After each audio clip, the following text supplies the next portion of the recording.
രാവിലെ 7:05 എന്റെ മൊബൈലിൽ സുഹറ ഒരു മെസ്സേജ് അയച്ചിരുന്നു. അന്ന് വൈകുന്നേരം 5 മണിക്ക് എന്നെ നേരിൽ കണ്ട് എന്തോ സുപ്രധാന വിവരം കൈമാറാനുണ്ടെന്ന്. സർ, ഒരു മാധ്യമ പ്രവർത്തക ലോകത്തിൽ ഏറ്റവും വിലപ്പെട്ടതായി കരുതുന്നത് എന്താണ്? Information, vital information.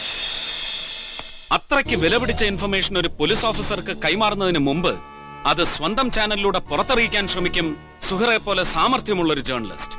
മന്ത്രിയുടെ തിരിച്ചുവരവ് റിപ്പോർട്ട് ചെയ്ത് അതേ ചടുലതയോടെ. പക്ഷെ അതിനുള്ള സമയവും സാവകാശവും അവർക്ക് കിട്ടിയില്ല. She just vanished into thin air.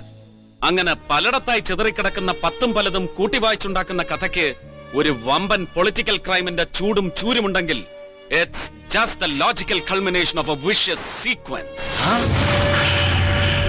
ഏത് കേസും മിനിറ്റുകൾ കൊണ്ട് തെളിയിക്കുന്ന തന്റെ പാടവത്തെ കുറിച്ച് ഒരുപാട് കേട്ടിട്ടുണ്ട് ഞാൻ. ഇവിടെയും അത് അങ്ങനെ ആയിരിക്കുമെന്ന് ഞാൻ പ്രതീക്ഷിക്കുന്നു.